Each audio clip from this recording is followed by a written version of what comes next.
మోహనవాణి శ్రోతలకు నమస్కారం. గోదావైభవమునకు స్వాగతం. ప్రార్థన. ఉన్మేలిత మహాగోదాం వైభవోన్మత్త జీవనం తులసీవన ఘనాసారం కృష్ణం వందే జగద్గురుం.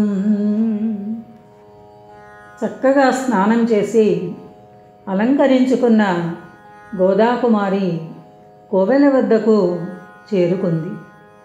ఈ చిన్ని కన్నయ్య ఎంతో ముచ్చటతో నన్ను పిలిచాడు, కానీ నేను అహంకరించి తప్పు అని పొగరుగా జవాబు చెప్పి నా హృదయేశ్వరుని నొప్పించాను. నాలో కొంచెమైనా మంచితనం లేకుండా పోయింది.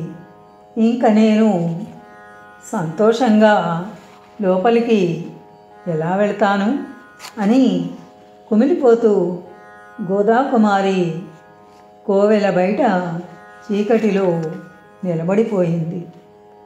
వేకువ జామున అభ్యంగన స్నానము చేసి పసుపు మెరుగులు చిమ్మే ముఖంతో స్వామి కోవెల ముందు నిలబడిన ఆ గోదాకన్య మదన గోపాలుని నాసాగ్రాన తళతళలాడే ముత్యంలాగా ఉంది. ఆమెను స్వామి గమనించాడు. వాలుజడ నిండా పూలతో మెరిసిపోతున్న గోదాదేవి శరీరమంతా విరహతాపంతో మరిగిపోతూ ఉంది. అటువంటి గోద వేణుగోపాలుని మనసులో గిర్రున తిరిగింది. వేణుగోపాలస్వామి ఇలా అనుకున్నాడు, ఇది నా గుండెల నుండి పుట్టినది, తానంతే క్షమాసాధ్వే, తానిది నన్నేమది నమ్ముకొన్నదిది నా హృత్సీమలో చేరగా, బదనౌ బుద్ధి జనించదీని కపు నా భావంబు వేరిప్పుడి, సుదతీ రత్నము భక్తకోటికి గతుల్ చూపింపగల్పించదన్, ఈమె నాలోని కరుదెంచుటిపుడుగాదు, ఈమె ఎందున్న నాలోన నిమిడియుండు, విష్ణు చిత్తుని సుత ఈమె కృష్ణమూర్తి అయిన నాకిప్పుడిమెపై హక్కు లేదు. స్వామి ఇలా అనుకుంటున్నాడు, ఈ గోద నా గుండెలలో నుండి పుట్టింది. ఈమె క్షమాస్వరూపిణి అయిన పుణ్యమూర్తి. మనసులో నన్నే నమ్ముకుంది. నా హృదయంలో చేరాలనే కోరిక ఇప్పుడు ఈమెలో పుట్టింది. బాగుంది, కానీ ఇప్పుడు నా సంకల్పం నేను యుగయుగాలలోని భక్తకోటికి ఈమె ప్రవర్తనయే మార్గదర్శకంగా ఉండేటట్లు ఈమెను రూపొందించాలని సంకల్పించాను. ఈ సంకల్పానికిప్పుడు కార్యరూపం కల్పిస్తాను. విష్ణుమూర్తి హృదయాన శ్రీవత్సమనే పుట్టుమచ్చ వద్ద లక్ష్మీదేవి సగము, భూదేవి సగము ఇమిడి ఉన్నారు. భూదేవి అంశలో జన్మించినది గోదాదేవి. దేవునిలో నుండి దిగి వచ్చిన జీవుడు మరల వెనుదిరిగి దివ్య ప్రజ్ఞా మార్గాన దేవునిలోనికి చేరడం భగవంతుని లీల. అలా దేవునిలో చేరాలనే సంకల్పం జీవులలో కలగడమే దేవునికి ముచ్చట. దూరదేశాలకు వెళ్ళిపోయిన కుమారుడు తిరిగి తన వద్దకు వస్తే ఏ తండ్రికి సంతోషం కలగదు? క్షమ అంటే భూమి అని, ఓర్పు అని అర్థం. దేవుని మార్గంలో అడుగుపెట్టిన జీవునకు ఎన్నో పరీక్షలను తట్టుకోవడానికి ఓర్పు కావాలి. కనుక ఈ పద్యంలో క్షమాసాధ్వే అనే ప్రయోగము చాలా అర్థవంతంగా ఉంది. కాబట్టి భూదేవి క్షమాస్వరూపిణి, మన గోదమ్మ కూడా క్షమాస్వరూపిణి. ఈమె ఎక్కడున్నా నా హృదయంలోనే ఇమిడి ఉంటుంది. కానీ ఈమె నాలోనికి రావడానికి ఇది తగిన సమయం కాదు. ఇప్పుడేమే విష్ణు చిత్తుని కుమార్తె. కృష్ణమూర్తి అవతారంలో ఉన్న నాకు ఈమెపై హక్కు లేదు. ప్రేమమూర్తి అయిన విష్ణు చిత్తుడు ఈమెను పెంచి పెద్ద చేశాడు. ఆ ప్రేమ అనే పూలతీగకు మమకారమనే చిన్న చిగురు తొడిగింది. చిగురు తుంచడం తోటమాలి లక్షణం కాదు. ఆ మమకారపు చిగురునే పెంచి దానికే పూలు పూయించి ఆ పువ్వులను అతడి చేతుల మీదుగానే స్వీకరిస్తాను. సత్యమైన ప్రేమలో మమకారం ఉండదు. కానీ మానవులకు మమకారం పుట్టడం సహజం. దానిని త్రుంచడం దేవుని పద్ధతి కాదు. తన మమకారాన్ని మానవుడే దేవునికి సమర్పణ చేసుకోవాలి.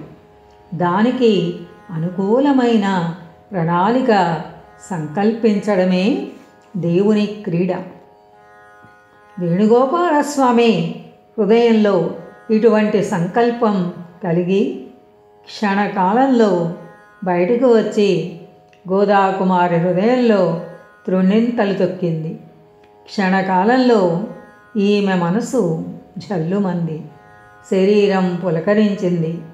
ఆమె ఇలా అనుకున్నది, అందాల రాశి అయిన బాలగోపాలదేవుడే నన్ను వలచి వరించాడు, చేరరమ్మని పిలిచాడు.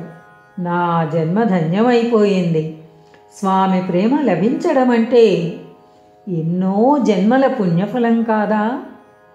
ఇక్కడ ఒక చిత్రం మనం గమనించవచ్చు. గోదాదేవిని తానిప్పుడు స్వీకరించరాదని కృష్ణుడు సంకల్పించాడు. ఆ సంకల్పం ఆయనలో నుండి వెలువడి గోదాదేవి హృదయంలో ప్రవేశించింది. కానీ చిత్రమేమిటంటే ఆమె మనస్సులో పుట్టిన భావం వేరు. కృష్ణుడు తనను ప్రేమించాడని ఆమె అనుకుంటోంది. హృదయాంతరాళంలో పుట్టిన ఒక భావస్పందన మనసులోనికి వచ్చేసరికి మనకు తెలిసిన ఇష్టాయిష్టాల పరిభాషలోనికి మారిపోతుంది. సామాన్య మానవులకైతే వారి స్వభావాన్ని అనుసరించి ఆలోచనలు కలగడం, వారి కర్మను అనుసరించి కార్యరూపం ధరించడం జరుగుతాయి. పుణ్యమూర్తులైన వారికి భగవంతుని సంకల్పానికి అనుగుణంగా అవసరమైన ఆలోచనలు కలగడం, అది ఒక దివ్య కార్యక్రమంగా రూపొందడం కూడా జరుగుతూ ఉంటుంది. ఆ కలిగే భావన తనకు ఇష్టమైన రీతిలోనే ఉంటుంది. ఆ భావన ద్వారానే దేవుని సంకల్పం నెరవేరుతుంది. భక్తుని ఇష్టానికి దేవుని సంకల్పానికి మధ్య వారధిగా భక్తుల భావన పనిచేస్తుంది. చెలికత్తెలు అందరూ స్వామి దర్శనానికి కోవెలలోనికి వెళ్ళారు. నేను ఇప్పుడే వస్తాను అనుకుంటూ గోదా కోవెల వెనుకనే ఉన్న కలువ పువ్వుల కోనేటి వద్దకు పరిగెత్తింది. కోనేటిలో నుండి తెల్ల కలువ పువ్వులు తీసి మృదువుగా స్పృశించింది. ఈ కలువ పూల రేకులు ఎంత సుకుమారంగా ఉంటాయి, కృష్ణుని లేత బుగ్గలు కూడా ఇంత సుకుమారంగానూ ఉంటాయి అని మురిసిపోయింది. కొన్ని కలువ పువ్వులు తోండ్లతో సహా లాగి దండగా అల్లి మెడలో ధరించి పులుగుతూ మురిసిపోయింది. కృష్ణు మెడలోనికి దండ ఎంత సొగసు, కృష్ణునకు కల్వపోలేల నిష్టమనుచు దండమెడ నుండి తీయగ తలచువేళ దండ తొలగంపనీక కైదండ పెట్టి రెండు చేతులు వక్షాన దండ సరిగా దిద్ది చిరురేళ్ల ఉంగరాల్ తీరి వెలుగా చిబుకమును దాగి మోమెత్తి చెక్కిళులను మోముని మెరెను సుకుమార మోహనముగా. ఈ దండ కృష్ణుని మెడలో ఎంత సొగసుగా ఉంటుందో కదా. రాత్రివేళల కృష్ణునికి కలువ పువ్వులంటేనే ఇష్టమా అని మురిసిపోతూ గోదాదేవి మెడలోని దండను తీయబోతోంది. దండపై వేసిన చేతులు అలా ఉండగానే ఎవరివో రెండు చేతులు ఆమె జబ్బలను పట్టుకొని దండ తీయనీయకుండా ఆపుచేశాయి. ఆ చేతులే ఆమె వక్షస్థలాన ఉన్న పూదండను చక్కగా సరిచేశాయి. ఆ చేతివ్రేళ్ళు ఆమె గడ్డాన్ని సుకుమారంగా తాకి ముఖాన్ని పైకి ఎత్తుతూ ఉండగా ఆ వేళ్లకున్న రవ్వల ఉంగరాలు తళుక్కుమన్నాయి. తరువాత ఆ వేళ్ళు సుకుమారంగా మనోహరంగా ఆమె చెక్కిళ్లను ముఖాన్ని నిమిరాయి. గోదాకుమారికి మనస్సు జల్లుమంది. చెక్కిళ్లలో పులకలు పుట్టి గగురు పొడిచాయి. అరమూతలు పడిన కన్నులతో ఆమె మనస్సు నిశ్చలమైపోయింది. ఆమెలో ఒక కొత్త చైతన్యం ప్రవేశించింది. అయితే ఆ చైతన్యం ఉవ్వెత్తుగా రేగి కళ్ళువోల పెట్టకుండా చక్కగా నిశ్చలంగా నిలబడి ఉంది. దివ్య సుగంధబంధురమైన ఒక స్పర్శ ఆమె శరీరాన్ని చుట్టుముట్టి అలా నిలబడిపోయింది. ఆమె జడలో ఉన్న బంతిపువ్వు క్షణంలో మాయమైపోయింది. ఆ చీకటి మాటున ఎవరో ఆమె వెనుక చేరి భుజాలు పట్టుకొని హత్తుకున్నారు. ఆ దివ్య సుఖస్పర్శలో గోదాదేవి మునిగిపోయింది. క్షణాలలో తేరుకొని తిరిగి చూసేసరికి చుట్టుపక్కల ఎవ్వరూ కనిపించలేదు. ఆమె బిత్తరపోయి నాలుగు వైపులా పరీక్షగా చూసింది. చుట్టుపక్కల చెట్ల మాటున గాలించి చూసింది. ఎవ్వరూ కనబడలేదు. మెడలోని పూలదండ స్పర్శ వల్లనే ఇటువంటి భ్రాంతి కలిగిందని సర్ది చెప్పుకొని నవ్వుకుంది. అయినా ఎందుకో అనుమానం కలిగి జడపై తడిమి చూసుకుంటే ముద్దబంతి పువ్వు కనబడలేదు. కింద పడిందేమో అని అంతటా వెతికి చూసింది. కనబడలేదు. కోవల వద్దనే జారవిడిచాను కాబోలు అని వేగంగా కోవెల వద్దకు వచ్చి నిలబడింది. తన చెలికత్తెలెవరూ గర్భగుడిలో లేరు. ఆమె కోసమే వెతుకుతూ తోటలోనికి వెళ్ళారు. ఇప్పుడు స్వామి గర్భగుడిలో ఒంటరిగానే ఉన్నాడు కనుక పోయి సేవించుకొని వద్దామని ఆమెకు బుద్ధి పుట్టింది.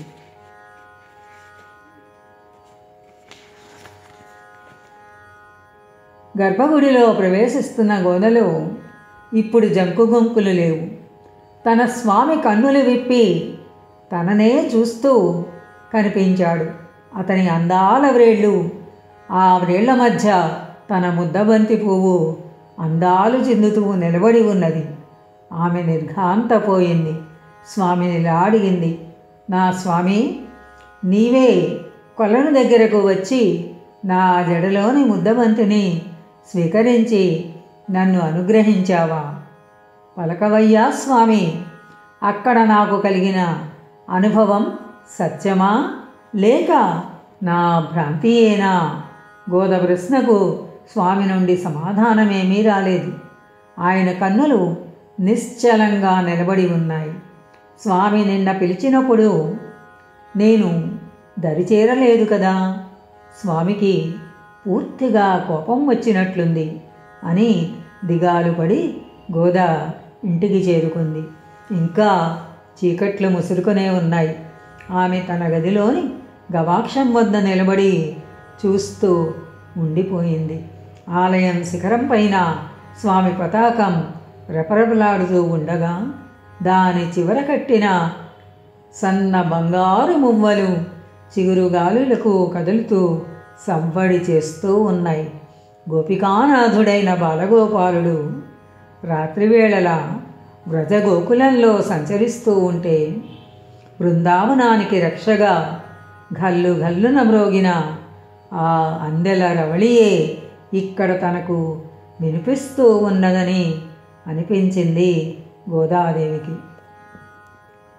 సూర్యకిరణాలు తెల్లవారగానే నీళ్లపై పడి కన్నులలో ప్రతిఫలిస్తే కన్నులు బైర్లు కమ్మి సూర్యగోళపు ఛాయలు కొంతసేపటి వరకు కన్నుల ముందు కదులుతూనే ఉంటాయి. గోదాదేవికి మాత్రం సూర్యలోకాలు కనిపించాయి. కృష్ణ పదము అంటే కృష్ణుని పాదము అని, కృష్ణుని నామము అని అర్థాలున్నాయి. కృష్ణ పదజ సాధుత్వము అనే పదము ఈ రెండు అర్థాలను ఇస్తుంది. ఆ పగలంతా గోదాదేవికి మధుర భావనలోనే గడిచిపోయింది. మధ్య మధ్య తెరలుగా తన తల్లి మందలింపులు వినవస్తూనే ఉన్నాయి. తన తన్మయత్వంలో అవి మరుగున పడిపోయాయి. కొలను ఒడ్డున తనలో మధుర భావాలు రగిలించిన ఆ వేళ్ల కాంతులను స్మరించుకుంటూనే ఆమె ఉంది. ఆ పగలంతా గడిపివేసింది. స్వామికి తాను అలంకరించాలని తాను తెచ్చిన కల్వపూదండ విషయం ఆమెకు గుర్తు లేనేలేదు. ఆమె ఇలా అనుకుంది, ఈ స్వామి కరాంగుళి స్పర్శ, దాని మధురానుభూతి దానిలో మనస్సు మునిగిపోయే సుఖాలను కలిగించింది. కృష్ణుని విరహవేళలలో వ్రజగోపికలకు కూడా ఇటువంటి అనుభవాలే కలిగి ఉంటాయా? తమ కుటుంబపు కట్టుబాట్లను కూడా మరచి ఆ గోపికలు యమునా నదీ తీరాలలో పరుగులు పెట్టి బాలగోపాలుని లీలలే పాడుకుంటూ రోజులు గడిపారంటే ఆశ్చర్యమేముంటుంది? ఈ చిత్రమైనటువంటి మోకాలు మునిగేటువంటి దాకా ఈ విరహంలో మునిగిపోవడము ఏమిటో ఈ మాయ నాకు ఏమీ అర్థం అవ్వట్లేదు. స్వామికి అలంకరించాలని తెల్ల కలువ పూలు దండగా అల్లిన నేను ఆ దండను నా మెడలోనే ధరించి కులికాను కదా. ఎంత వెరితనం! అయినా ఈ వెరితనం నాతోనే పుట్టలేదు. నందగోకులంలో బాలకృష్ణుని మురళీనాదం చెవుల పడిన వెంటనే గోపకన్యల మనస్సు పరవశించి చేసే చేష్టలలో ఇటువంటి వెరితనం చాలాసార్లు కనబడి ఉంటుందని నా నమ్మకం. స్వామిని అలంకరింతమని పన్నిన ఈ తెలి కల్వదండ నేనా మెడదాల్చి కుల్క అయినంతగు బెర్రులు నందగోకుల శ్రీ మురళీ విమోహన వశీకృత చిత్తలు గోపకన్యకా స్థోమము పొందియుందురనుచున్ మనమందున విశ్వసించెదన్. నావలె కల్వపూవులు దినంబున మొగ్గలు మూగబోయే ఈ సేవన విపయోగదశ చెంది ఇదే నిశయందు నిప్పులై ఈ విమలాస్య కౌముదుల నిండు కళలల్గొను వేయి కన్నులై తావుల వెచనూర్చి ఎలతల్గొని చిక్కె విపారదంబులై పగలు రేగ మోడ్పు విప్పగజు జరుగు ఒక దినము గాథయైన ఈ చికిలి దండ జారవేయకుడిద్ది అర్పణము చేసి లోనదాచిన తలపుల లోతులెరుగు అనుచు నిన్నటి దండ గేహమున నిల్పి వేకువలేచి చెలులతో వెలికి కులుకు కన్న తల్లి గోదాదేవి కనుల కళలు ప్రోచు భక్తుల ఐదవరు చిరనిసము.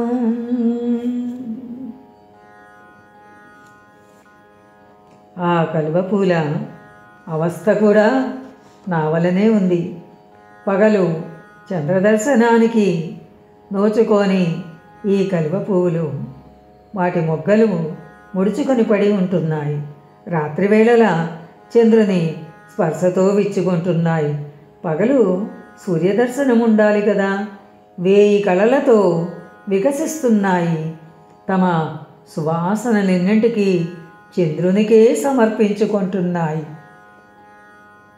నా ప్రభు నా వలనే ఈ కలువకన్యల రేకులకు కూడా నిన్ను చూడాలనే వెర్రి పట్టుకున్నట్లుంది. కనుకనే వీటికి నిద్ర రావటం లేదు. కొలను నీటి నుండి వెలువడి దండగా కూర్పు చెందిన తరువాత నేటి పగటి వేడిమికి ఈ కలువకన్యలు వడలి వాటిని ఆ ఛాయను పోగొట్టుకున్నాయి. అయినా నీ మధుర భావస్పర్శ తగలగానే మళ్ళీ జీవం వచ్చినట్లు రేకులు తళతళలాడుతూ వాటి కన్నులు ఎలా విచ్చుకుంటున్నాయో చూడు. చెలికత్తెలారా, రేయింబవళ్ళు క్రీడగా ముడుచుకుంటూ విచ్చుకుంటూ ఉన్న ఈ కలువల దండ ఒక్క దినపు గాథను తలలో ఇముడ్చుకొని ఉన్నది. ఈ వాడిపోయిన దండను పారవేయవద్దు సుమా. స్వామికి సమర్పణగా లోపలే దాచుకున్న ప్రేమల లోతులన్నీ ఈ పూలదండకే తెలుసు. కనుక ఈ దండను పారవేయవద్దు. దేవుని ప్రణాళిక కొంత, మానవుని ప్రణాళిక కొంత జీవితం నడుస్తూ ఉంటుంది. రేయింబవళ్ళు కూర్పుతో ఒకరోజు ఏర్పడినట్లే చీకటి వెలుగుల కూర్పుతో స్వంత కర్మ పగలుగా, దేవుని ప్రణాళిక రాత్రిగా జీవితం నడుస్తూ ఉంటుంది. పై పద్యాలను మళ్ళీ మళ్ళీ మననం చేసుకుంటే దీనిలోని అద్భుత తత్వం మనకి అనుభవానికి వస్తుంది. ఇలా ఉంటూ తనలో తాను మురిసిపోతున్న గోదాదేవి నిన్న ధరించిన దండను ఇంటిలో గోడకు తగిలించి స్నానము చేయడానికి చెలికత్తెలతో బయటకు వచ్చింది. ఈ 5వ నాటి రాత్రి గోదాదేవి కన్నులలో వెలిగిన కళలు భక్తులను రక్షించుగాక.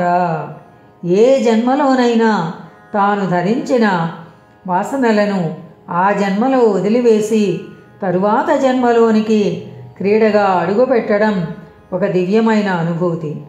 ఇదే మోక్షసిద్ధి. తరువాత విష్ణుచిత్తుడు చేసిన ఒక స్తోత్రంలో కూడా ఇటువంటి భావాన్నే మనం గమనిస్తాం. స్వస్తి సశేషం. ఇంతవరకు మన ఛానల్కి ఎవరైనా సబ్స్క్రైబ్ చేసుకోకపోతే ఇప్పుడే ఈ క్షణమే సబ్స్క్రైబ్ చేసుకుని ఆ పక్క నుండి బెల్ బటన్ మ్రోగించి మమ్మల్ని ప్రోత్సహిస్తారని మనస్ఫూర్తిగా కోరుకుంటూ ధన్యవాదాలు.